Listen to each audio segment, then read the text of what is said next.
नमस्कार मित्रों, स्वागत है आपका आपके YouTube चैनल ज्ञानवापिनी स्कॉलर्स पे। और मैं दिव्य कमल चौबे, आप लोगों का हिंदी शिक्षक, एक बार फिर से आप लोगों के साथ एक नए शीर्षक के साथ आप लोगों के बीच में मौजूद हूँ। चलिए, जैसा कि पिछली कक्षा में हम लोगों ने चर्चा की थी कि जो हमारी वर्णमाला होती है, उस वर्णमाला में, हिंदी वर्णमाला में कितनी प्रकार या फिर उसका जो वर्गीकरण है किस प्रकार से हुआ। और मैंने आपसे यह कहा था कि मैं अगली जो कक्षा होने वाली है, इन्हीं वर्णमाला के अलग अलग जो टॉपिक्स थे, अलग अलग जो शीर्षक थे, उन शीर्षकों पे चर्चा करने वाले हैं हम लोग। तो आज उसके पहले शीर्षक की बारी है और प्रथम शीर्षक की बारी है। तो यदि आप लोग चैनल पे नए हैं तो चैनल को सब्सक्राइब कर लीजिए। क्यों? क्योंकि यह जो आज का जो सेशन होने वाला है, इनफैक्ट जितना भी इस पे ग्रामर का जो पोर्शन आने वाला है, जो आपका व्याकरण का पोर्शन आने वाला है, वो सभी शिक्षा शैक्षिक स्तर की तैयारी पे हो, यानी आप अभी स्कूलिंग में हो अपने, या फिर आप प्रतियोगी परीक्षाओं की तैयारी कर रहे हो, दोनों स्तर पे आपके लिए यह बहुत ही उपयोगी होने वाला है। तो यह ध्यान रखिएगा। दूसरी चीज़ कि अभी अगर सेशन पे अभी तुरंत जुड़े हैं तो तुरंत अपने दोस्तों को भी शेयर कर दीजिए कि कक्षा स्टार्ट हो चुकी है, क्लास शुरू हो चुकी है, ठीक है। और एक बार तुरंत चैनल को सब्सक्राइब करके आगे बढ़ते हैं। चलिए, बात आगे बढ़ाते हैं। और अब मैं बात करूंगा आज हिंदी में। आज हम हिंदी के अंतर्गत जो बात करने वाले हैं, वो टॉपिक क्या है, वो कैसे बात करेंगे, किस पे बात करेंगे, वो समझिएगा। आज का टॉपिक हमारा क्या है भैया? आज का टॉपिक हमारा है स्वर। क्या है? स्वर। अब ये बताइए कि स्वर का अर्थ क्या होता है? स्वर का अर्थ क्या होता है? तो अगर अर्थ पूछा जाए, शाब्दिक अर्थ पूछ रहा हूं मैं, तो शाब्दिक अर्थ यदि पूछा जाए स्वर का, तो हमेशा उत्तर ये दीजिएगा कि स्वर का शाब्दिक अर्थ आवाज या फिर ध्वनि होती है। और अगर मैं दूसरे तरीके से बात करूं कि अब स्वरों की परिभाषा क्या होती है या फिर इसकी डेफिनेशन क्या होगी, तो अगर स्वर की परिभाषा है तो इसमें ध्यान रखिएगा, इसको बोला जाता है कि ऐसे वर्ण ऐसे वर्ण जिनका उच्चारण जिनका उच्चारण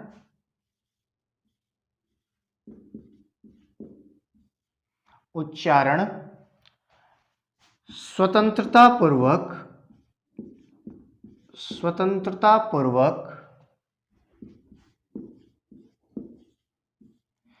किया जाता है।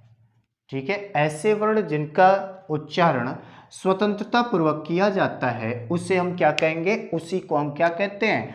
उसी को हम स्वर कहते हैं। ठीक है, तो स्वर की परिभाषा आपके समक्ष है कि ऐसे वर्ण जिनका उच्चारण, क्या भैया? उच्चारण, यानी जो बोलने में क्या हो, जो बोलने में स्वतंत्र होते हैं, उन्हीं को हम क्या कहते हैं? स्वर कहते हैं। जो ध्वनियां, जो वर्ण बोलने में स्वतंत्र होते हैं, उन्हें क्या कहा जाता है? स्वर कहा जाता है। कितनी संख्या होती है? तो मैंने आपको बता रखा है, इसकी संख्या कितनी होती है? 11 होती है। कितनी होती है? 11 होती है।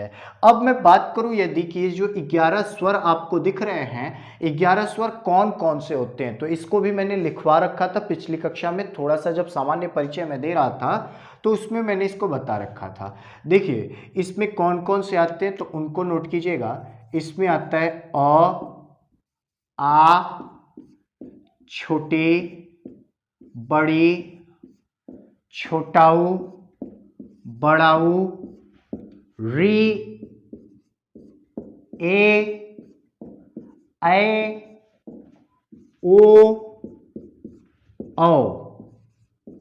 ये आपके 11 स्वर हो गए। ध्यान से देखिए, अ, आ, ई, उ, ऊ, री, ए, ऐ, ओ, औ। ये 11 क्या हो गए भैया? ये 11 के 11 आपके स्वर कहलाते हैं। ठीक है, अब जरा ध्यान से देखो और बताओ कि ये जो 11 मैंने लिखे, इनकी संरचना जो है, इनकी जो रचना है, या फिर जब मैं इनको बोल रहा हूं तो इनको जो उच्चरित हम लोग कर रहे हैं, इनके उच्चारण में और इनकी संरचना में क्या अंतर नहीं दिख रहा आपको? अगर अंतर दिख रहा है तो इसका मतलब इसका भी विभाजन अलग अलग होगा, यानी स्वरों का भी वर्गीकरण होता है। स्वरों का वर्गीकरण जब हुआ तो कैसे हुआ, क्या हुआ, ये समझते हैं जरा। देखिए, हेडिंग दीजिएगा स्वरों का वर्गीकरण, स्वर का वर्गीकरण, हेडिंग दीजिएगा स्वर का वर्गीकरण। ध्यान से देखिए, स्वरों का जब वर्गीकरण हुआ तो इसके कुछ आधार लिए गए। देखिए, किसी भी वर्गीकरण का एक आधार निश्चित है, एक तरीका निश्चित है। तो जैसे स्वरों का जब हम वर्गीकरण करते हैं तो इसके भी आधार है, और ध्यान रखिएगा कि यह आधार हर जगह नहीं बताए जाते, लेकिन मैंने बार बार कहा है कि इस चैनल पे आपको एक एक विषय वस्तु एक एक बिंदु के साथ बताई जाएगी, हर एक शीर्षक की बारीकी से आपको अध्ययन कराया जाएगा। तो इसलिए मैं बता दूं कि जब हम स्वरों का वर्गीकरण करते हैं तो स्वरों के वर्गीकरण के 5 आधार लिए जाते हैं। कितने आधार? मुख्य रूप से स्वरों का वर्गीकरण 5 आधारों पर किया गया, यानी कुछ मानक तय किए गए और उन मानकों के आधार पर इसका वर्गीकरण किया गया। अब आगे समझते हैं कौन से मानक लिए गए, कहां के मानक लिए गए, कितने मानक लिए गए। तो चलिए, पहला मानक जो लिया गया उसको हम क्या कहते हैं? तो प्रथम मानक को हम कहते हैं रचना या उत्पत्ति के आधार पे, रचना या उत्पत्ति के आधार पर स्वर, यानी स्वरों का विभाजन किसके आधार पर? स्वरों का विभाजन जो हुआ वो रचना या फिर उनकी उत्पत्ति के आधार पर। यानी कहने का मतलब है कि इन 11 स्वरों में से जो सबसे पहले आए होंगे, या फिर कौन से स्वर सब बाद में आए, या फिर उनकी उत्पत्ति कैसे हुई, या फिर उनकी रचना कैसे हुई, इसके आधार पर हमने क्या किया? स्वरों का विभाजन किया। और ये आधार जो है, ध्यान रखिएगा, यह जो आधार मैं आपको बता रहा हूं, यह आधार कामता प्रसाद गुरु ने शुरू किया था। उन्होंने इसकी पुष्टि की है। किस व्यक्ति ने? कामता प्रसाद गुरु। मैंने आपको कल भी बताया था, वर्णलिपियां जब मैं पढ़ा रहा था तो उसमें भी मैंने आपको बताया था कि वर्णलिपियां जिस व्यक्ति ने इजाद किया या फिर जो नाम दिया, उस व्यक्ति का नाम है क्या? कामता प्रसाद गुरु। और अगर हिंदी की वर्णमाला पढ़नी है तो इस व्यक्ति का नाम आपके लिए बहुत ही महत्वपूर्ण है, ध्यान रखिएगा इस चीज को। तो बात करते हैं कि रचना और उत्पत्ति के आधार पर जब कामता प्रसाद गुरु ने इसका वर्गीकरण बताया तो कैसे बताया, कितने बताए, क्या बताए? तो सबसे पहले ध्यान दीजिएगा, सबसे पहले उन्होंने जो पहला वर्गीकरण बताया है इसके आधार पे, उसको कहा है मूल स्वर। कौन सा स्वर बोला इसको? मूल स्वर नाम दिया गया। और मूल स्वर का मतलब, मूल का मतलब क्या होता है जरा बताइएगा? मूल का मतलब क्या होता है? रूट, जहां से चीजें शुरू होती हैं उसे हम क्या कहते हैं? मूल कहते हैं। तो इसका मतलब, मूल स्वर का मतलब कि इन 11 स्वरों में से जो स्वर सबसे पहले उत्पन्न हुए होंगे या फिर जिनकी रचना सबसे पहले हुई होगी, उसी को हम क्या कहते हैं? मूल स्वर बोलते हैं। क्या बोलते हैं?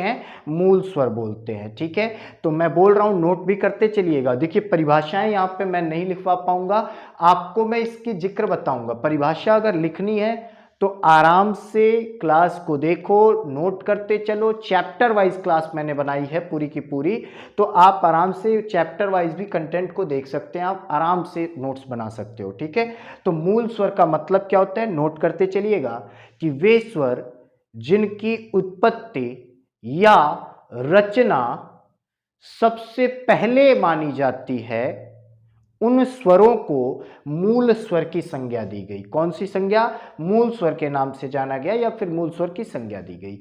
इन्हें प्राकृतिक स्वर भी कहते हैं। इसको हम और क्या कहते हैं? तो इसको हम प्राकृतिक स्वर भी कहते हैं, ये ध्यान रखिएगा। इसी को हम क्या नाम देते हैं? इसी स्वर को हम प्राकृतिक स्वर भी कहते हैं, ये भी ध्यान रखिएगा। इसमें 4 स्वर आते हैं मुख्य रूप से। इन 11 में से 4 स्वर मुख्यतः इसमें शामिल होते हैं। कौन कौन से? तो इसमें होता है अ, इ, उ और री, ये जो चार स्वर आप देख रहे हो, इन स्वरों को हम मूल स्वर या फिर इन्हीं को हम प्राकृतिक स्वर के नाम से जानते हैं, ये ध्यान रखिएगा। ठीक है, तो नोट डाउन करते चलिएगा, ऐसा नहीं कि नोट मत करिएगा बाद में परेशान होइएगा, नोट करते चलिएगा एक एक पॉइंट। ठीक है,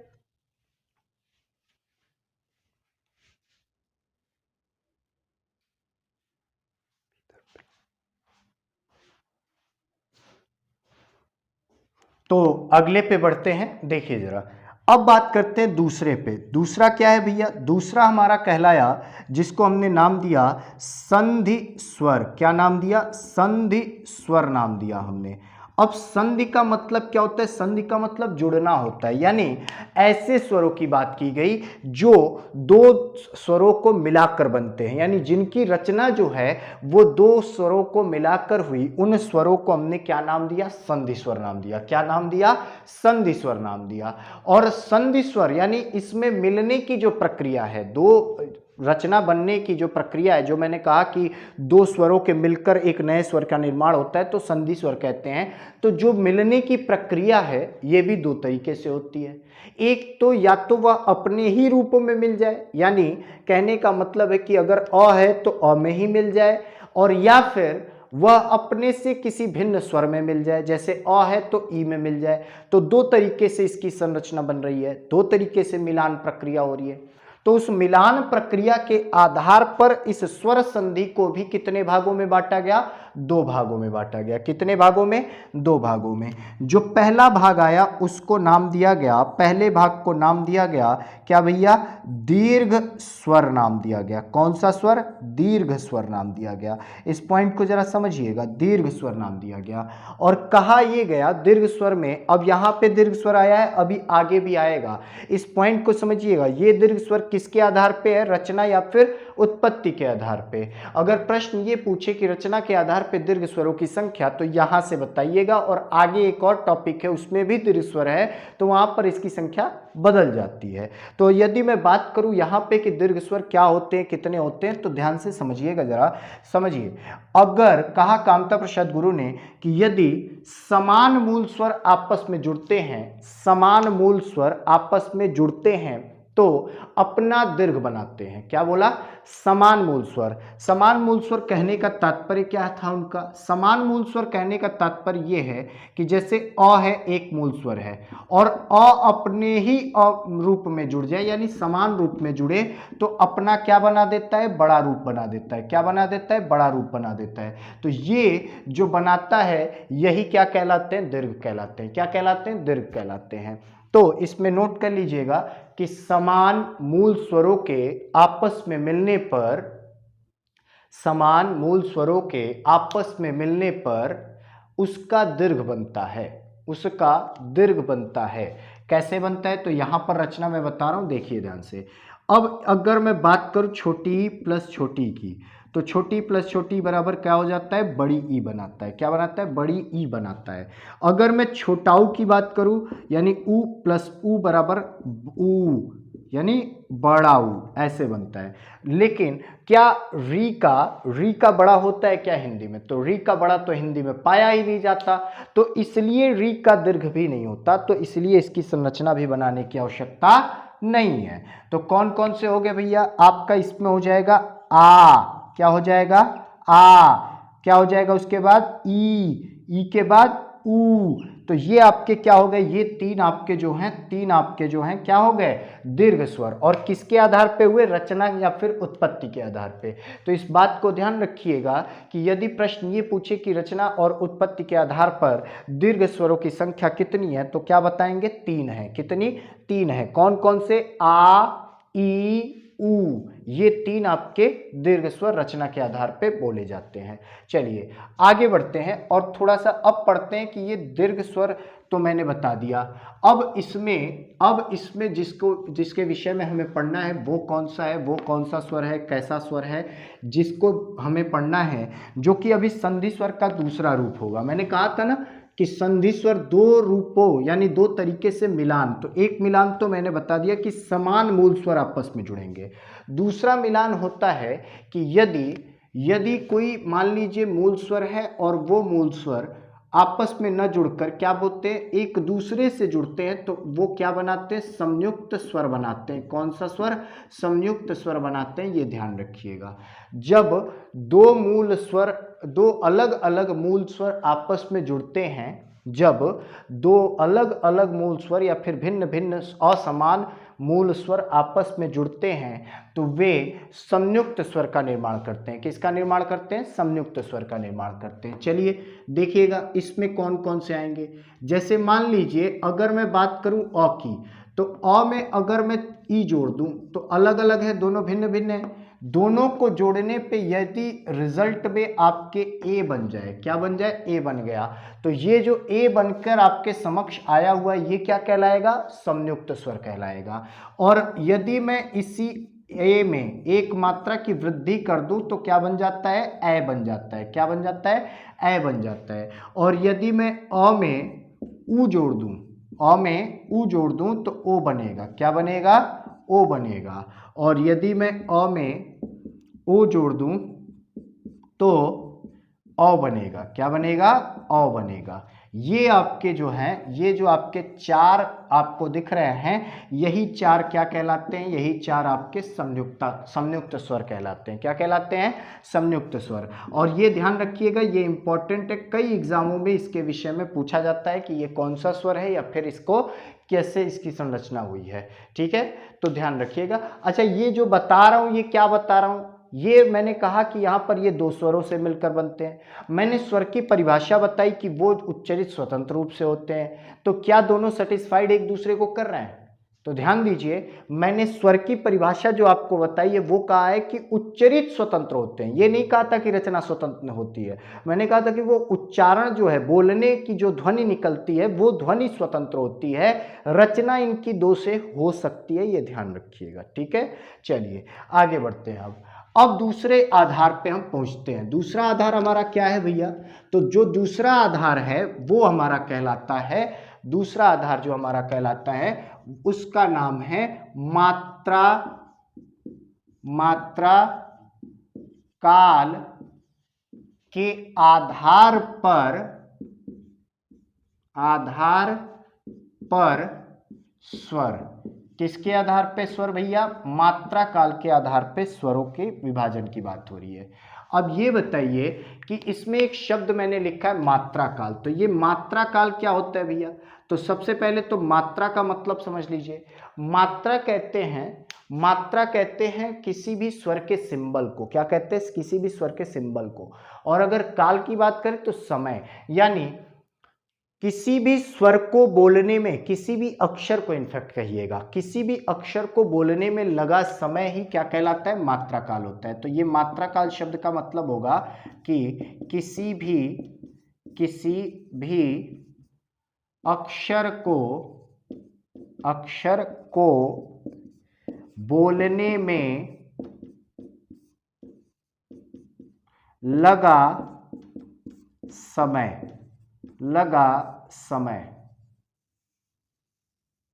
ये आपका इसका क्या हो गया, ये इसके लिए आपको जानना जरूरी है कि ये जो है इसकी परिभाषा हो गई कि मात्रा काल किसको कहते हैं, किसी भी अक्षर को बोलने में जो समय लगता है उसी को हम मात्रा काल कहते हैं। और दूसरी चीज की अगर मात्रा काल की गणना करनी हो तो कितना समय भैया, तो ध्यान रखिएगा इसकी जो मानक तय की गई वो तय की गई आपके पलक झपकने और उठने पे। यानी जब एक पलक झपकती है तो उसे हम कहते हैं एक मात्रा का समय। कितना, एक मात्रा का समय। आपकी पलक झपकती है, ऊपर उठती है, तो उसको क्या कहते हैं, उसको कहते हैं एक मात्रा का समय, उसे कहा जाता है, ये ध्यान रखिएगा, उसे क्या कहा जाता है, एक मात्रा का समय कहा जाता है। ठीक, इतना समझ गए, इतना समझ में आया। चलिए, तो इस मात्रा काल के आधार पे जब हम विभाजन पढ़ते हैं तो इसमें सबसे पहला जो विभाजन आता है उसको हम कहते हैं ह्रस्व स्वर। कौन सा नाम देते हैं इसको, ह्रस्व स्वर नाम दिया जाता है। अब ह्रस्व स्वर में क्या होता है, कैसे होता है, तो ह्रस्व का मतलब होता है भैया लघु। क्या होता है, लघु होता है। और लघु का अर्थ होता है छोटा। लघु का मतलब क्या होता है, छोटा। यानी कहने का तात्पर्य यह है कि जिस स्वर को बोलने में, जिस स्वर को बोलने में सबसे कम मात्रा का, सबसे छोटे मात्रा का समय लगे, उसी को हम क्या कहेंगे, ह्रस्व कहेंगे, या फिर उसी को हम लघु कहेंगे। तो 11 में से कौन से ऐसे स्वर हैं जिनको बोलते समय सबसे कम मात्रा का समय लगता है? तो 11 में से ध्यान रखिएगा कि आप, अब यहां पर कई लोगों को कंफ्यूजन होता है, कई लोग परेशान होते हैं कि किसको उत्तर माने। क्यों? क्योंकि एक प्रश्न, एक चीज ध्यान रखिएगा, इसमें री को लेके कंफ्यूजन पैदा होता है, विवाद पैदा होता है। लेकिन अब आज इसको मैं स्पष्ट करूंगा, ध्यान से देख लीजिएगा, और एक एक पॉइंट इसी तरह से हम लोग डिस्कस करते हुए एक एक पॉइंट हम स्पष्ट करेंगे, आपको स्पष्टीकरण वो भी प्रमाण के साथ देंगे। तो अगर चैनल पे नए हो तो बार बार कह रहा हूं कि इसको सब्सक्राइब कर लो, हिंदी का एकमात्र चैनल है ये आपके लिए, एकमात्र प्लेटफॉर्म बनाइए इसको हिंदी के लिए। और सच बता रहा हूं, हिंदी दूसरी ऐसी कहीं नहीं मिलेगी, इतना दावा कर रहा हूं आपको। और मेरे साथ बस मेरा सहयोग करते रहिए, सारी हिंदी का पूरा कंटेंट मैं आपके लिए तैयार करके लाया हूं। इनफैक्ट आपको टेस्ट सीरीज भी दूंगा, थोड़ा सा समय दे दीजिएगा मुझे, पहले हम लोग कुछ चैप्टर्स कंप्लीट कर ले, फिर टेस्ट सीरीज भी मैं आपको देने वाला हूं, ठीक है। चलिए, बहरहाल अब देखिएगा ह्रस्व स्वर। तो ह्रस्व स्वर का मतलब होता है जिस स्वर को बोलने में एक मात्रा का समय लगे। कितने मात्रा का? एक मात्रा। अगर एक मात्रा का समय लगेगा तो इसीलिए हम इसको क्या कहते हैं, इसको हम एक मात्रिक स्वर भी कहते हैं, ये ध्यान रखिएगा। इसे हम एक मात्रिक भी कहते हैं, ये ध्यान रखिएगा।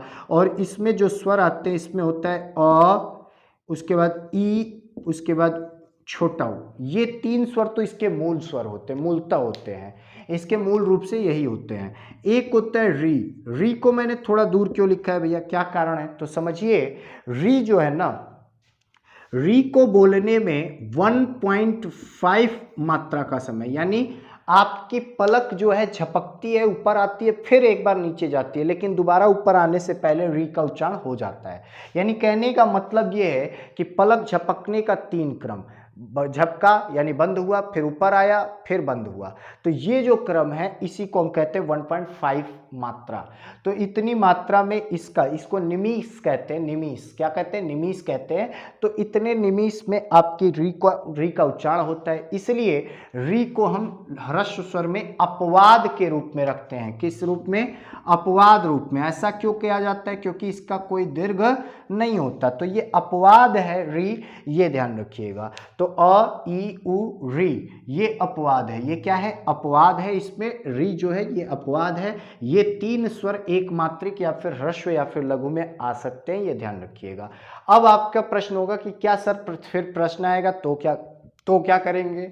तो आपको बता दें कि आज तक जितने भी एग्जाम हुए हैं जिसमें हिंदी सेगमेंट आता है, वहां पर री को लेके ऐसा कोई प्रश्न नहीं बना कि री ह्रस्व है या फिर एक मात्रिक है, ऐसा कोई प्रश्न ही नहीं बना। दूसरी चीज कि ह्रस्व स्वर या फिर एक मात्रिक स्वरों की संख्या पर भी आज तक कोई प्रश्न नहीं बना है, तो ये ध्यान रखिएगा, परेशान होने वाली कोई बात नहीं है। अब बात करते हैं हम दूसरे स्वर की। दूसरा जो रूप होता है इसके आधार पे उसको भी हम कहते हैं, उसको कहते हैं दीर्घ स्वर। मैंने कहा था ना कि फिर एक बार आपको दीर्घ स्वर के दर्शन करने पड़ेंगे, दीर्घ स्वर पढ़ना पड़ेगा। दीर्घ का मतलब क्या होता है? बड़ा, यानी जिस स्वरों को बोलने में एक मात्रा से ज्यादा का समय लगे। और एक मात्रा से ज्यादा कितने का समय होगा भैया? तो एक मात्रा से ज्यादा का मतलब द्विमात्रा, यानी 2 मात्राओं का समय, तो इसे हम क्या कहेंगे? द्विमात्रिक कहेंगे। क्या कहेंगे? द्विमात्रिक कहेंगे। तो 2 मात्राओं के समय को ही, 2 मात्राओं, जिस स्वर को बोलने में 2 मात्राओं का समय लगता है उसे हम क्या कहते हैं? उसे हम द्विमात्रिक या फिर उसे हम दीर्घ स्वर कहते हैं। उसे द्विमात्रिक या फिर उसे हम दीर्घ स्वर कहते हैं, ये ध्यान रखिएगा, इतना समझ लीजिए। चलिए, अब इस द्विमात्रिक में कौन कौन से स्वर आते हैं भैया? तो इस द्विमात्रिक में आप ध्यान रखिएगा कि इसमें आपका आता है आ, ई, उ, ए, ओ और औ। ये आपके इसमें स्वर जो आ रहे हैं दिख रहे होंगे, इन स्वरों को हम क्या कहते हैं? द्विमात्रिक कहते हैं। क्या कहते हैं? द्विमात्रिक कहते हैं, ये ध्यान रखिएगा, ठीक। चलिए, तो इसकी संख्या अगर पूछी जाए कि दीर्घ स्वरों की संख्या बताइए तो क्या बताएंगे, 7 बताएंगे। दोनों प्रश्न ध्यान से समझ लीजिए। मान लीजिए आपसे एक प्रश्न पूछे कि दीर्घ स्वरों की संख्या बताइए, तो हमेशा प्रेफरेंस किसको दोगे, 7 को दोगे। लेकिन अगर वहीं पे ये प्रश्न पूछ दे कि कामता प्रसाद गुरु के अनुसार दीर्घ स्वरों की संख्या या फिर रचना और उत्पत्ति के आधार पर दीर्घ स्वरों की संख्या, तो वैसी जगह पे आप 7 की जगह पे क्या प्रिफर करोगे, 3, क्योंकि 3 अभी पढ़ाए ना, आ ई ऊ, ये 3 जो स्वर हैं इनको हम रचना के आधार पे दीर्घ स्वर मानते हैं, ये ध्यान रखिएगा। इतना क्लियर हुआ। चलिए अब आगे बढ़ते हैं और कमेंट सेक्शन में बताते रहिएगा, कुछ भी प्रश्न हो, कुछ भी आपका हो तो बताते रहिएगा, मुझसे पूछते रहिएगा। अब थोड़ा सा इसके आगे बढ़ते हैं दीर्घ स्वर के, और अब हम बात करते हैं तीसरे स्वर पे। तीसरा जो स्वर होता है उसको कहते हैं, इसके माध्यम से जो तीसरा स्वर निकलता है उसको कहते हैं प्लुत स्वर। कौन सा स्वर कहते हैं, प्लुत स्वर कहते हैं। प्लुत का मतलब क्या होता है, प्लुत का मतलब होता है, प्लुत का अर्थ क्या होता है भैया, तो प्लुत का अर्थ होता है खिंचाव। क्या होता है, खिंचाव। ध्यान से समझिएगा, प्लुत का अर्थ होता है खिंचाव। अगर खिंचाव इसका अर्थ होता है तो इसका मतलब क्या होगा, क्योंकि 11 स्वर तो मैंने लिख दिए हैं, फिर ये प्लुत का प्रयोग कैसे होता है, कहाँ होता है, कब होता है, तो पहले पॉइंट नोट करते चलिएगा, मैं समझाते चल रहा हूँ, मैं बोलते जा रहा हूँ, पॉइंट भी आप लिखते चलिएगा। पहले पॉइंट में नोट कीजिएगा कि प्लुत स्वर का प्रयोग हिंदी के शब्दों में होता है। किसमें होता है, शब्दों में इसका प्रयोग होता है, हिंदी के शब्दों के अंतर्गत। यानी इसका प्रयोग कहां पे होता है, शब्दों के अंतर्गत होता है, शब्दों के अंतर्गत इसका प्रयोग होता है। पहली बात तो ये ध्यान रखिएगा कि ये हिंदी में स्वतंत्र रूप से नहीं बोले जाते हैं, ठीक है। हिंदी में क्या नहीं बोले जाते हैं, स्वतंत्र रूप से इनका उच्चारण नहीं होता है, ये ध्यान रखिएगा आप लोग, ठीक। दूसरा पॉइंट नोट कीजिएगा, दूसरा पॉइंट होगा कि इसकी पहचान के लिए, इसकी पहचान के लिए,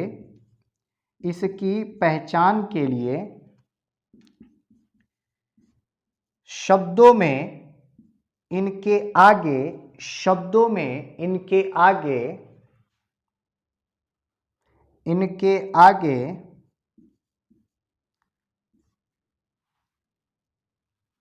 इनके आगे, आगे का मतलब दाहिनी तरफ, आगे का मतलब दाहिनी तरफ या फिर दाहिनी ओर क्या लगाया जाता है, तो 3 का चिन्ह लगाया जाता है। ये देखिए ध्यान से 3, यानी ये क्या है पता है आपको, ये जो 3 लगाया हूं ये आपको दिखाता है ये हिंदी का 1 2 3 जो काउंटिंग होती है उसकी बात हो रही है। तो 3 लगाया जाता है, लगाया जाता है, ये ध्यान रखिए, इसको नोट कीजिएगा, लगाया जाता है। ये इसकी पहचान इनके दाहिनी ओर लगे हुए, दाहिनी ओर लगे हुए 3 से होता है, या फिर 3 लगाया जाता है, ऐसे है, ठीक है, 3 से होता है। अब बात करते हैं तीसरा पॉइंट। तीसरा पॉइंट इसमें नोट कीजिएगा कि इसका प्रयोग होता कहाँ पे है, तो किसी को दूर से बुलाने, किसी को दूर से बुलाने, किसी को दूर से बुलाने या अर्थात पुकारने, पुकारने, क्रोध की अवस्था में, क्रोध की अवस्था में चिल्लाने, क्रोध की अवस्था में चिल्लाने, या क्षेत्रीय और स्थानीय भाषाओं में होता है, या क्षेत्रीय या स्थानीय भाषाओं में होता है, ठीक।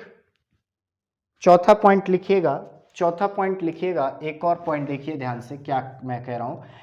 अब ये क्षेत्रीय यानी गांव में बोला जाता है या फिर ग्रामीण क्षेत्रों में बोला जाता है, बोलियों में ज़्यादातर प्रयोग होता है इसका, तो इसीलिए हम इसको क्या कहते हैं, इसे हम ग्रामीण स्वर भी कहते हैं, ये ध्यान रखिएगा, इसे हम ग्रामीण स्वर भी कहते हैं, या फिर क्षेत्रीय स्वर कहते हैं, या फिर इसको क्षेत्रीय स्वर, ग्रामीण स्वर, ये सभी इसी के नाम है, स्थानीय स्वर, ये सभी के सभी प्लुत स्वर के ही नाम होते हैं, ये ध्यान रखिएगा। अब मैंने आपसे कहा यहाँ पे कि इसकी पहचान 3 से होती है, शब्दों के अंतर्गत होता है, पुकारने और चिल्लाने के लिए। जैसे मान लीजिए आपका मित्र कोई है, दूर बैठा हुआ है, आपको उसे बुलाना है, तो आप जब उसको पुकारोगे, जैसे मान लीजिए विशाल शब्द है, विशाल किसी का नाम है, आप बुला रहे हैं, तो आप चिल्लाओगे विशाल, क्या बोला, विशाल, तो वो जो श के आगे आ की मात्रा लगी ना, मैंने क्या बोला देखिए ध्यान से समझिएगा, ऊपर का थोड़ा सा मिटाते हैं फिर आपको समझाते हैं। देखिए मैंने कहा कि आपको क्या बोलना है, विशाल बोलना है। आपके मुंह से निकला विशाल शब्द, आपके मुंह से निकला विशाल, यानी ये निकला आपके मुंह से। इस स्वर को, इस ये जो मात्रा लगी हुई है, ये जो मात्रा आप देख रहे हो, ये किसकी मात्रा है, आ की मात्रा है। यानी आ को आपने क्या किया, एक्सपेंड कर दिया। बोलना था केवल 2 मिनट, मात्रा में, लेकिन 2 से अधिक मात्रा में चला गया, तो इसीलिए इसको हमने क्या कर दिया, प्लुत में कर दिया। और 2 से अधिक कितनी मात्रा होती है, तो 3 मात्रा होती है, इसीलिए प्लुत स्वर को हम त्रिमात्रिक भी कहते हैं, ये भी नोट कर लीजिएगा। इसीलिए हम इसको त्रिमात्रिक स्वर भी कहते हैं, क्योंकि ये 3 मात्राओं में चली जाती है, तभी त्रिमात्रिक, तभी ये प्लुत बनते हैं। तो यहां पर आ स्वर जो लगा हुआ है, इसमें हमने खींच दिया, इसको एक्सपेंड कर दिया, तो ये विशाल बोला गया। तो आ की मात्रा को मैंने खींच दिया, तो यहां पर कौन सा स्वर वो है भैया, प्लुत में है, तो आ है। ठीक है, जैसे मान लीजिए अगर मैं बात करूं अशोक, अशोक ऐसे बोलूं अशोक, तो यहां पर कौन सी मात्रा है, ओ की मात्रा है, और ये क्या होगी, एक्सपेंड होगी। तो कौन सी मात्रा प्लुत में गई, ओ की मात्रा गई। बात समझ गए, तो नोट कर लीजिएगा, ये भी ध्यान रखिएगा कि इनका प्रयोग कैसे होता है। आप थोड़ा बहुत उदाहरण भी नोट कर लीजिए, एक उदाहरण जरूर नोट कर लीजिएगा जो कि पूछा जाता है, ओम, ओम ऐसे करके। तो ओम शब्द में भी ये क्या है, प्लुत का प्रयोग होता है। ठीक है, इतना समझ गए, जल्दी से इसको नोट डाउन कर लीजिए, जल्दी से नोट डाउन कर लीजिए, अगले पार्ट पे बढ़ते हैं हम लोग। चलिए, तो ये हमने आपको 2 आधार अभी बता दिए, अब बात करते हैं तीसरे आधार की। यदि मैं स्वर के तीसरे आधार के वर्गीकरण की बात करूँ ना, तो तीसरा क्या होता है, जरा नोट करिएगा। देखिए तीसरा क्या होता है भैया, तीसरे पे आइए, तो उसको हम कहते हैं, अभी मैंने आपको बताया मात्रा काल के आधार पे, उसके पहले मैंने बताया आपको किसके आधार पे, रचना या फिर उत्पत्ति के आधार पे। अब बात कर लेते हैं हम लोग, देखिए मुख गुहा के आधार पे, मुख गुहा की आकृति के आधार पे, किसके आधार पे, मुख गुहा की आकृति के आधार पर स्वर, यानी स्वरों का विभाजन किसके आधार पे, मुख गुहा की आकृति के आधार पे। अब ये मुख गुहा क्या है भैया, तो मुख गुहा, मुंह के छेद को हम मुख गुहा कहते हैं, और इसकी आकृति मतलब जैसे ये छेद बड़ा हो जाए, छोटा हो जाए, क्या हो जाता है, तो उसी को हम कह रहे हैं कि मुख गुहा की आकृति के आधार पे हम स्वरों का विभाजन कैसे करते हैं। जब हम मुख गुहा के आधार पे, आकृति के आधार पे स्वरों का विभाजन पढ़ते हैं, तो इसके अंतर्गत जो पहला विभाजन आता है उसका नाम है, देखिएगा, मुंह बढ़ते हुए, यानी सबसे पहले मुंह एकदम बंद होगा, फिर धीरे से खुलेगा, फिर पूरा खुलेगा, और अंतिम में पूरा खुल जाएगा। इसी आधार पे मैं आपको इसको बता रहा हूं, ध्यान से समझिएगा। सबसे पहले आता है इसमें जिसका नाम है संवृत स्वर। क्या है, संवृत स्वर, संवृत स्वर है, संवृत स्वर।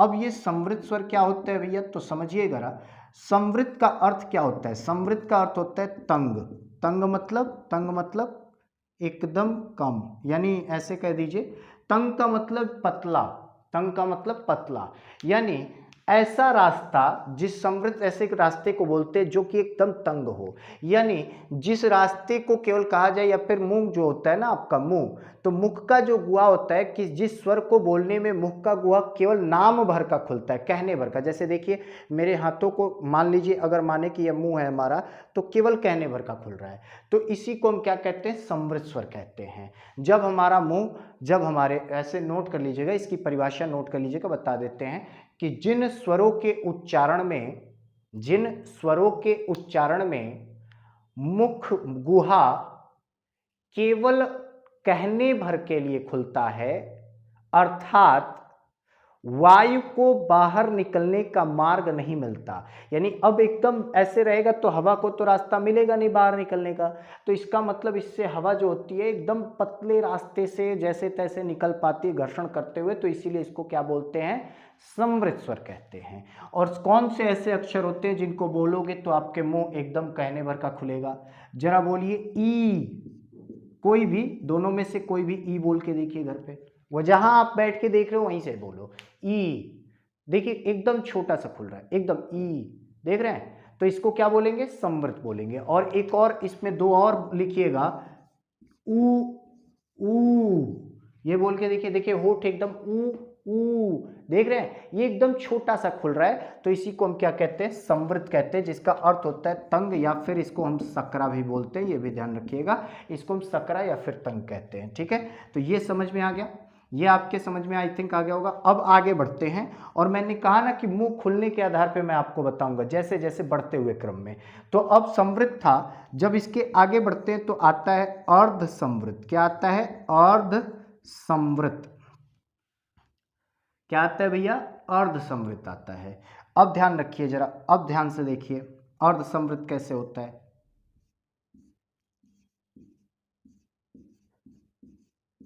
अर्ध संवृत, ठीक, अर्ध संवृत कैसे होगा वो जरा देखिएगा।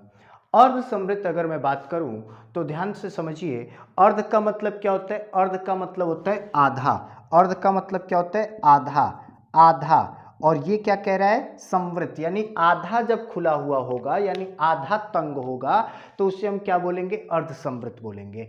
जैसे देखिए, थोड़ा सा मुंह ओपन हो जाएगा, अभी बिल्कुल भी नहीं खुल रहा था, थोड़ा सा मुंह क्या होगा, खुल जाएगा, तो इसी को हम क्या बोलेंगे, अर्ध संवृत बोलेंगे। इसमें आपके दो अक्षर आते हैं, एक आता है ए, एक आता है ओ, एक ए और दूसरा क्या होता है, ओ, इन दोनों अक्षरों को देख लीजिए ध्यान से। ठीक, अब इधर पे बात करते हैं, इधर पे देखिए, अब मैं बात करता हूं आपका तीसरा, तीसरा जो रूप इसके आधार पे चलता है, तीसरा रूप वो क्या होता है भैया, उसको हम बोलते हैं अर्ध विवृत। क्या बोलते हैं, अर्ध विवृत। और जब अर्ध विवृत होता है, अर्ध विवृत में क्या होगा, विवृत का अर्थ क्या होता है समझ लीजिए, विवृत का अर्थ होता है, विवृत का अर्थ होता है खुला हुआ। क्या होता है, खुला हुआ। अगर विवृत का अर्थ होता है खुला हुआ, तो अर्ध लग गया, तो यानी आधा खुला हुआ। कैसा, आधा खुला हुआ, यानी जब आपके मुख की अवस्था सामान्य रूप में हो जाती है, किसी स्वर को बोलते समय आपके मुख की अवस्था सामान्य अवस्था में हो जाती है, मुख का जो आकार है सामान्य रूप से हो जाता है, तो उसको क्या बोलते हैं, उसी को हम अर्ध विवृत बोलते हैं। जैसे इसमें आपके अक्षर आएंगे अ, देखिए बोल के अ, उसके बाद बोलिएगा इसी में ओ, और एक आएगा ए। ये तीन ध्वनियां इसके अंतर्गत आती हैं, देख लीजिए ध्यान से, ये तीन ध्वनियां इसके अंतर्गत आती हैं, ध्यान से इसको देख लीजिएगा। अब बात करते हैं चौथा, चौथा जो होता है उसको कहते हैं विवृत। क्या बोलते हैं, विवृत स्वर। कौन सा स्वर बोलते हैं, विवृत स्वर। विवृत स्वर का अर्थ क्या होता है भैया, विवृत स्वर का मतलब होता है, विवृत मतलब अभी देखिए मैंने बोला ना खुला हुआ, यानी मुंह आपका पूरा खुल जाता है। क्या होता है, पूरा खुल जाता है, और इसमें केवल और केवल एक ही अक्षर। तो इसकी परिभाषा भी होती है कि जिस स्वर के उच्चारण में मुख गुहा पूरी तरीके से खुल जाता है और हवा को स्वतंत्र रूप से मार्ग मिलता है, उसे हम कहते हैं विवृत स्वर। और इसमें केवल और केवल आ आता है। क्या आता है, आ। छोटे बच्चों के साथ जब भी उसको दवा पिलानी होती है तो क्या किया जाता है, चम्मच ले आ बोलो बेटा, देखो चॉकलेट खिलाई जा रही है, तो बोलता है आ, तो धोखा हो जाता है बेचारे के साथ, धीरे से नीचे से मम्मी चम्मच में दवा पिला देती है। तो वो वाला जो आ होता है ना, बड़ा वाला एकदम गोलगप्पा खाते समय निकलता है जो मुंह से, तो उसको हम कहते हैं विवृत स्वर। क्या कहते हैं, विवृत स्वर। ठीक है, तो ये हो गए किसके आधार पे, मुख गुहा की आकृति के आधार पे। अब बात करते हैं चौथा, जो चौथा आधार है, ध्यान से एक एक पॉइंट देखते जाइएगा, ध्यान से एक एक पॉइंट आप लोग नोट भी करते जाइएगा, देखते जाइएगा। कोई भी प्रश्न हो, बीच में कहीं से कुछ भी पूछना हो तो तुरंत चैट बॉक्स में हमसे पूछिए, हम आपके उत्तर देने के लिए तैयार हैं। ध्यान रखिएगा इस चीज़ को। और चैनल पे अगर नए हो तो तुरंत इसको सब्सक्राइब कर लो चैनल को, क्योंकि यहाँ पे आपको हिंदी का सब कुछ मिलने वाला है। अब बात करते हैं हम किसके आधार पे भैया, तो अब हम बात करेंगे जिह्वा की स्थिति के आधार पे। किसके आधार पे, जिह्वा की स्थिति के आधार पे। और इसको समझिएगा जरा, मैं एक डायग्राम बनाता हूं, डायग्राम के द्वारा समझते हैं क्या कहना चाहता हूं मैं, जरा ध्यान से समझते हैं। ये देखिए, मान लीजिए ये आपकी जीभ है, मान लीजिए आपकी नहीं, मतलब एक मान लीजिएगा डायग्राम बना रहा हूं, ये मत सोचना कि खोल के देखने लगना। अब इस आगे वाले पॉइंट को हम क्या बोलते हैं, आगे को हम बोलते हैं अग्र। क्या बोलते हैं, अग्र। अग्र का मतलब होता है आगे, अग्र का मतलब आगे। बीच वाले पार्ट को हम बोलते हैं क्या, मध्य। क्या बोलते हैं, मध्य। ध्यान से समझिएगा। और ये जो पीछे का भाग आपको दिख रहा है, इस पीछे को भाग को हम बोलते हैं पश्च बोलते हैं। क्या बोलते हैं? पश्च। पश्च मतलब पीछे, मध्य मतलब बीच में, और अग्र मतलब आगे। यानी इसी तीन हिसाब से हमारे जिह्वा को भाषा विज्ञानियों ने क्या किया? बांट दिया और कहा ऐसा कि जिस भी अक्षर को, किसी भी अक्षर को बोलते समय इन्हीं तीन भागों का हम प्रयोग करते हैं, यानी जिह्वा के तीन ही पार्ट हमारे एक्टिव होते हैं, सक्रिय होते हैं। कहने का तात्पर्य ये, सक्रिय का मतलब क्या? जैसे मान लीजिए अग्रस्वर है, तो अग्रस्वर बोलते समय या तो जीवा की जो आगे वाली जो जीभ है ना, या तो ऊपर जाएगी या तो नीचे जाएगी, या तो उसमें कोई हरकत होगी, या तो वो शिथिल हो जाएगी। शिथिल का मतलब ढीला होना मांसपेशियां, या फिर वो कठोर हो जाएगी। ऐसा कुछ इसमें कार्य होता है। ठीक है, तो उसी को अग्र बोलते हैं या फिर मध्य बोलते हैं या फिर पश्च बोलते हैं। अब पश्च जीव किसको मानोगे? ये पीछे वाला जीव किसको मानेंगे आप? पीछे वाला जीव। तो ध्यान रखिएगा, निकाल के मत सर्च करने लगिएगा कि आज सर ने तो बोला है, निकाल के देखते शीशा के सामने ऐसा मत कर लीजिएगा। हाँ, कि दर्पण के सामने एकदम दर्पण ले लिया, देख लें और ऐसे करके निकाल के मत देखने लगिएगा, वो गलत हो जाएगा। फिर मम्मी हमको लगेंगी ढूंढने, हाँ, कि कौन है सर ऐसे जो कि तुमको पढ़ा दिए हैं। तो देखिए, जीवा जो अंतिम पॉइंट समझते हैं वो कौन सा होता है? सब लोग एक बार बताइएगा कि बचपन में कौन कौन अपने मुंह में उंगली किया है? जब भी टॉन्सिल बढ़ जाती है हम करते हैं ना उंगली, अभी भी।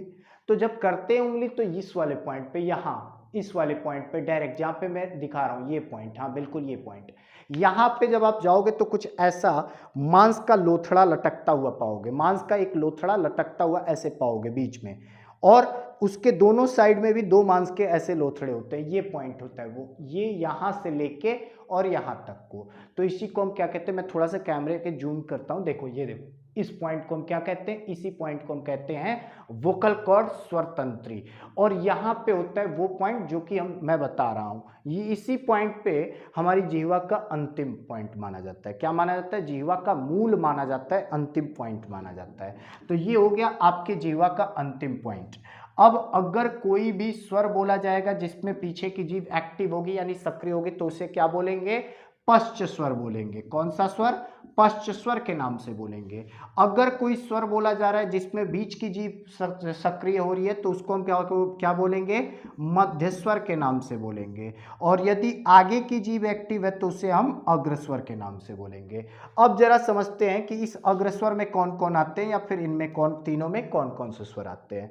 अग्रस्वर, जरा आप अपने यहां बैठे बैठे जहां भी आप देख रहे हो चुपचाप बोलो ई।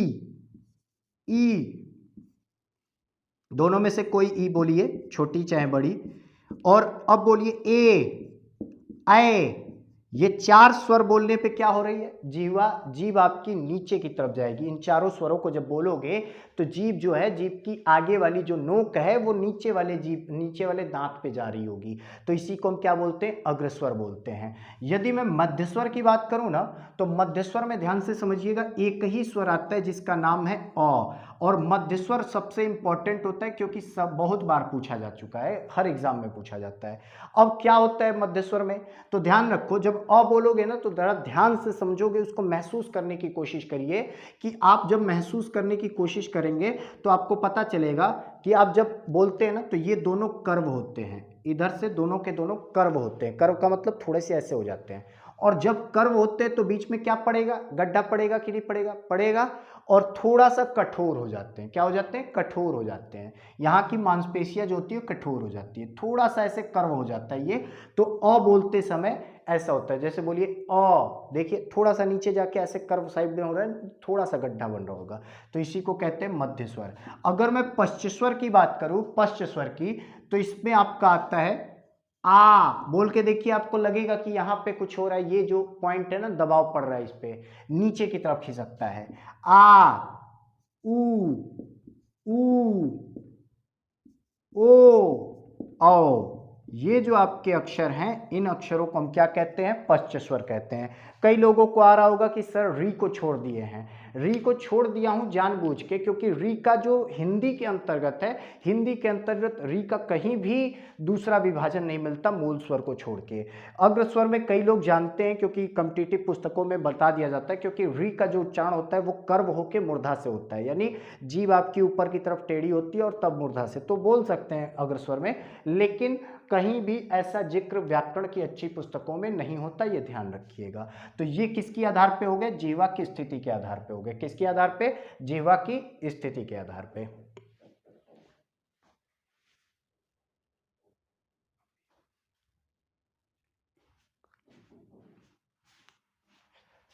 तो अब आगे बढ़ते हैं थोड़ा। अब बात करते हैं आपके अंतिम पॉइंट की तरफ बढ़ते हैं। और अब मैं बात करूंगा किसके आधार पे भैया? तो आज मैं अब बात करूंगा आपके अंतिम टॉपिक की तरफ कि पांचवा आधार, जो स्वरों का पांचवा आधार हुआ उसको हम कहते हैं कौन सा? क्या कहते हैं भैया उसको? तो स्वरों के पांचवें आधार को हम कहते हैं ओष्ठाकृति। ओष्ठाकृति के आधार पे, ओष्ठाकृति जो शब्द बना वो दो शब्दों से बना है। ओष्ठ धन आकृति, यानी होठ की आकृति कैसी होती है उसके आधार पे स्वरों का विभाजन किया गया। और देखिए, जब स्वरों का विभाजन इसके आधार पे किया गया तो दो विभाग हुए। पहला कहलाया गोलीय स्वर। कौन सा स्वर? गोलीय स्वर। यानी अगर आप किसी स्वर को बोलते हो तो बोलते समय आपके होठ क्या होते हैं? गोल हो जाते हैं, थोड़ा सा गोलानुमा हो जाता है, तो उसे गोलीय या फिर उसी को हम कहते हैं वृत्तमुखी। क्या बोलते हैं उसको? वृत्तमुखी स्वर। क्या बोलते हैं भैया? वृत्तमुखी स्वर। इन दोनों में आप बोल के देखिए, छोटाऊ बोलिए, बड़ाऊ बोलिए, या फिर ओ बोलिए, ओ या फिर औ बोलिए। ये जो अक्षर आपको दिख रहे हैं यही अक्षर क्या होते हैं? गोलीय स्वर, या फिर इन्हीं को हम कहते हैं वृत्तमुखी स्वर। और अगर दूसरा बात करें तो इसका अपोजिट हो जाता है, यानी गोलीय का अपोजिट हो जाएगा अगोलीय। क्या होता है? अगोलीय। यानी जिस स्वर को बोलते समय आपके होठ गोल नहीं होते उसे अगोलीय या फिर उसे हम अवृत्तमुखी स्वर कहते हैं। क्या कहते हैं? अवृत्तमुखी स्वर कहते हैं, ये ध्यान रखिएगा। और इसमें क्या आते हैं? तो इसमें आपके आते हैं अ, आ, ई,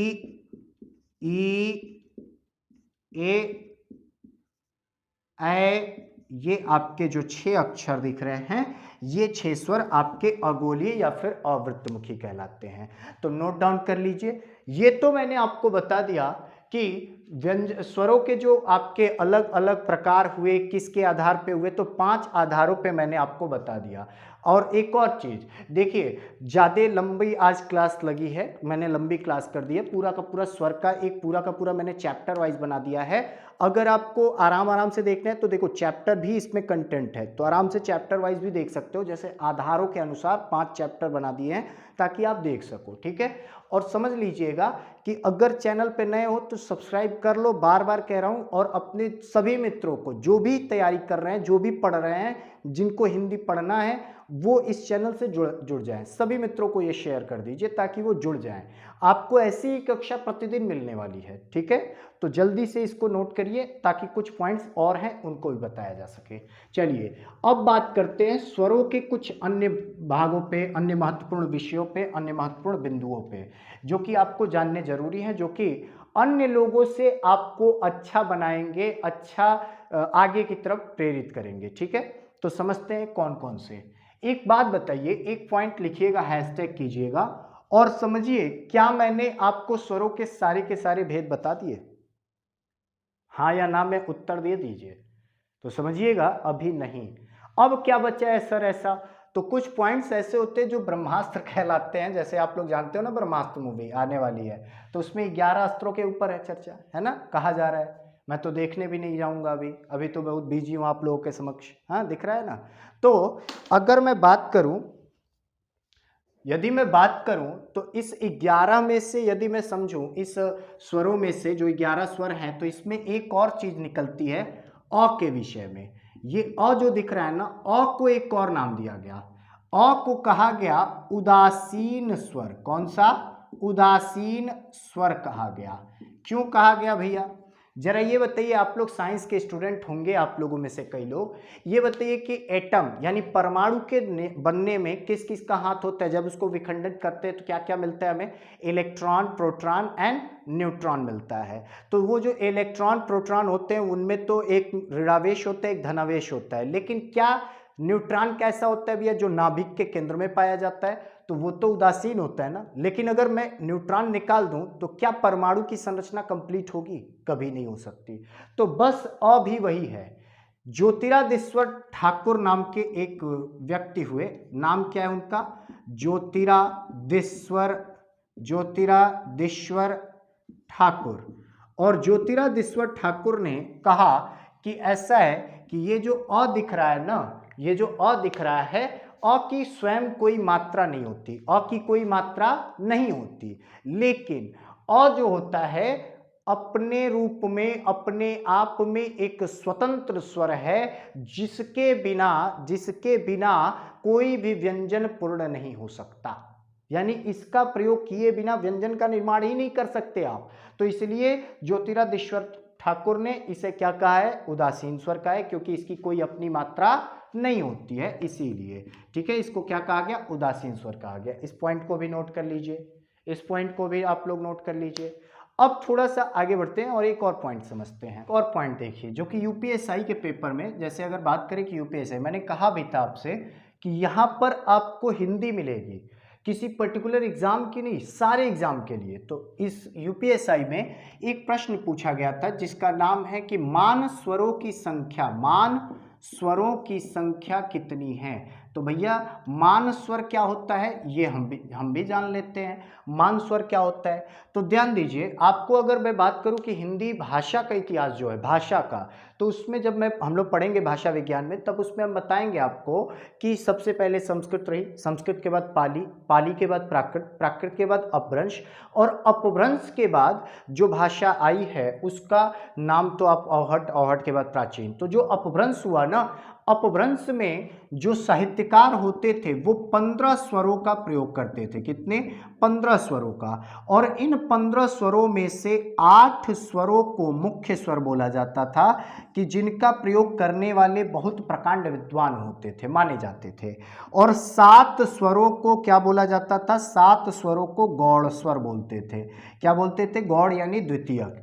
इन्हीं 8 को हमने मान स्वर या फिर आदर्श स्वर की संज्ञा दी है, आदर्श स्वर की संज्ञा दी है, ये ध्यान रखिएगा।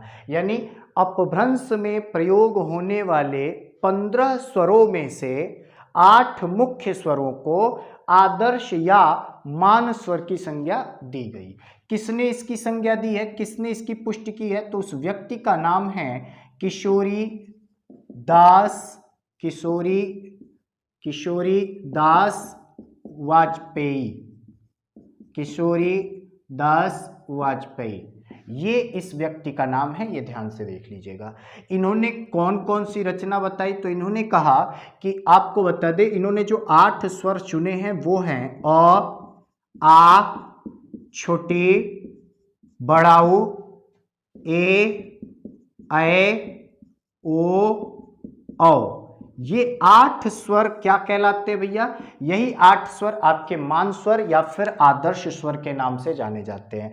यदि गौण स्वर की बात करें तो गौण स्वरों पे अभी भी चर्चा जारी है, अभी भी इस पे रिसर्च चल रहा है, तो इसके ऊपर अभी इसकी संरचनाएं नहीं जानते, नहीं बताई गई है। ठीक है, अब चलिए आगे बढ़ते हैं और आज के कुछ अंतिम पॉइंट्स पे। देखिए, हम अंतिम एकदम विषय बिंदु पर चल रहे हैं, ध्यान से जुड़े रहिएगा। और अगर बार बार कह रहा हूं, चैनल पे अगर नए हो तो सब्सक्राइब कर लो, क्योंकि सब कुछ मिलने वाला है यहाँ पे। अब बात करते हैं स्वरों का उच्चारण स्थान क्या होगा, स्वरों का उच्चारण स्थान क्या होगा, इस पे चर्चा करते हैं। अब ये बताइए कि उच्चारण स्थान क्या होते हैं, जरा समझिएगा। उच्चारण स्थान किसको कहते हैं? क्या जहां से अक्षरों की ध्वनि पैदा होती है उसको कहते हैं? नहीं, कभी नहीं। जिस अंग का योगदान अक्षरों को बोलने में सबसे ज्यादा होता है उसे हम उच्चारण स्थान कहते हैं। यानी जैसे देखिए, त बोलते समय हम जीवा को दांत पे ले जाते हैं, यानी दांत हमारे लिए क्या होते हैं? उस अक्षर को बोलने के लिए सबसे बड़े अंग होते हैं। अगर नहीं होगा तो उच्चारित ही नहीं होगा, इसलिए दंत वर्ण बोलते हैं या फिर दंत को बोलते, दांत को बोलते त का उच्चारण स्थान। समझते हैं? तो उच्चारण स्थान के लिए एक छोटा सा कॉलम बना लीजिएगा, इधर पे लिखिएगा स्वर और इधर पे लिखिए उच्चारण स्थान, उच्चारण स्थान। समझते हैं जरा। अब देखिए, अ का उच्चारण स्थान या फिर आ का उच्चारण स्थान कहां होता है भैया? कंठ होता है और इसीलिए इसको हम क्या बोलते हैं, कंठ वर्ण भी बोलते हैं, ये ध्यान रखिएगा। क्या बोलते हैं, कंठ वर्ण बोलते हैं। अगर मैं बात करूं ई की, यानी छोटी या फिर बड़ी ई की, तो इसका उच्चारण स्थान तालु होता है। क्या होता है, तालु होता है, जिसको हम इसीलिए इसको हम क्या बोलते हैं, तालव्य वर्ण बोलते हैं। क्या बोलते हैं, तालव्य वर्ण बोलते हैं। अगर मैं बात करूं छोटा ऊ या फिर बड़ा ऊ की, तो इसका उच्चारण स्थान होता है क्या, ओष्ठ होता है। क्या होता है, ओष्ठ होता है, ओष्ठ यानी ओठ से, इसीलिए इसको हम क्या बोलते हैं, ओष्ठ वर्ण बोलते हैं। अभी इसमें भी एक पॉइंट समझाऊंगा, ध्यान से देखते रहिएगा, ओष्ठ वर्ण बोलते हैं। अगर मैं बात करूं री की, री, तो री बोलते समय हमारे मूर्धा का उच्चारण होता है, यानी मूर्धा से बोलते हैं, इसीलिए इसको हम मूर्धन्य वर्ण भी बोलते हैं, ये ध्यान रखिएगा। इसको हम मूर्धन्य वर्ण भी बोलते हैं, ये ध्यान रखिएगा। अब बात करते हैं इसके बाद ए की, ए का जो संरचना होती है, ए की संरचना कैसे होती है भैया, अ प्लस ई मिला के, और अ का उच्चारण स्थान क्या होता है, कंठ होता है। क्या होता है, कंठ होता है। और यदि मैं बात करूं कि ई का उच्चारण स्थान क्या होता है, तो ई का उच्चारण स्थान तालु होता है। तो कहां से ये बोला जाएगा, कंठ तालु से, यानी इसको बोलते हैं कंठ, कंठ तालव्य वर्ण बोलते हैं। क्या बोलते हैं इसको, कंठ तालव्य वर्ण बोलते हैं। और सबसे ज्यादा पूछा जाता है, इंपॉर्टेंट है, ये ध्यान रखिएगा। अब इसी तरीके से ओ और औ की बात करिए, तो ओ और औ की बात करें तो ओ की संरचना अ और उ को मिला के होती है, तो कंठ धन ओष्ठ हो जाएगा। तो कंठ प्लस ओठ से इसकी होती है ध्वनि पैदा, तो हो जाएगा कंठ्योष्ठ ध्वनि, कंठ्योष्ठ ध्वनि या फिर कंठ्योष्ठ वर्ण इसको बोलते हैं, ये नोट कर लीजिएगा। अब समझिए ई का उच्चारण जरा कीजिए, फिर मैं एक पॉइंट छोटा सा बताऊंगा, देखिएगा इंटरेस्टिंग है, ध्यान से ई का उच्चारण कीजिए आप लोग।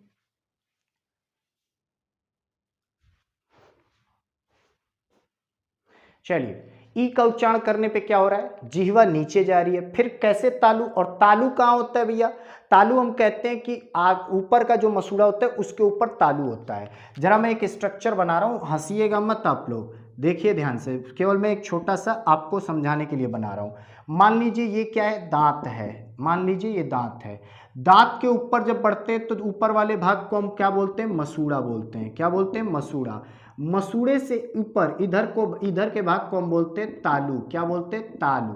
तालु से लेकर आगे वाले जो गहरा वाला भाग होता है उसको हम बोलते हैं मूर्धा। क्या बोलते हैं, मूर्धा। और मूर्धा से जब पीछे की तरफ हम जाते हैं तो उसको बोलते हैं तालु, फिर तालु आ गया। इस पॉइंट को जहां पे हमने कहा कि जहां पे जीव का अंतिम पॉइंट होता है उसको कहते हैं स्वर तंत्री, मैंने अभी बोला था स्वर तंत्री। और यहां पे आपका होता है कंठ, और कंठ और स्वर तंत्री के बीच में होता है काकल यानी कौआ, जिसको हम पढ़ेंगे व्यंजनों के अंतर्गत। ये छोटा सा मैंने एक स्ट्रक्चर बना दिया।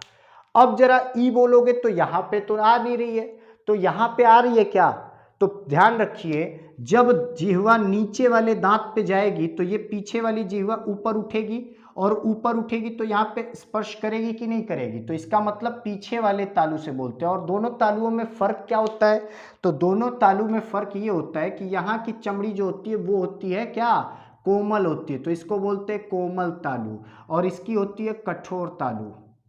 क्या होती है, कठोर तालु। एक second, sorry sorry sorry sorry, इसको बोलते हैं कठोर तालु और इसको बोलते हैं कोमल तालु। कोमल तालु नोट कर लीजिए। तो इसका उच्चारण कहां से होता है, कोमल तालु से होता है। कहां से, कोमल तालु से। ये भी समझ में आ गया ना, इतना भी बता दिए। अंतिम के कुछ पॉइंट्स समझ लीजिएगा, नोट कर लीजिए। जब हम व्यंजन पढ़ेंगे और व्यंजन के रूपों पे चर्चा करेंगे तो वो दोनों के दोनों पॉइंट्स मैं आपको बता दूंगा, नोट कर लीजिए उसको। पहला पॉइंट नोट कर लीजिएगा कि सभी स्वर अल्प प्राण होते हैं। क्या होते हैं, अल्प प्राण होते हैं। बस आज नोट कर लीजिए, अगली कक्षा में अल्प प्राण के ऊपर हम चर्चा करेंगे। दूसरा पॉइंट नोट कर लीजिएगा कि सभी स्वर सघोष होते हैं। सभी स्वर सघोष होते हैं। ठीक, नोट कर लिया। चलिए, आज की कक्षा इतने पर ही समाप्त करते हैं। और अगर चैनल पे नए हो तो सब्सक्राइब कर लीजिएगा। ऐसे ही प्रतिदिन आपको 6 बजे कक्षा मिलती रहेगी। व्यंजन का भी एक ऐसे ही पूरा का पूरा मैं बना दूंगा चैप्टर वाइज, उसको भी पढ़िएगा। और आगे हम संधि पढ़ेंगे, संधि के आगे ऐसे ही करके एक एक चैप्टर हम लोग क्लियर करते रहेंगे। ठीक है, तो ध्यान से, कोई भी प्रश्न है आपका तो डिस्क्रिप्शन बॉक्स में हमारे सारे कॉन्टैक्ट दिए हुए हैं, वेबसाइट दिया हुआ है, टेलीग्राम आईडी है, हमारा इंस्टा आईडी है, फेसबुक पेज है, हमारे कॉन्टैक्ट नंबर है, आप डायरेक्टली जाके हमसे संपर्क कर सकते हैं। ठीक है, तब तक के लिए आप लोग, आगामी परीक्षाओं के लिए आप सभी को शुभकामनाएं, और तब तक के लिए नमस्कार, जय हिंद, जय भारत।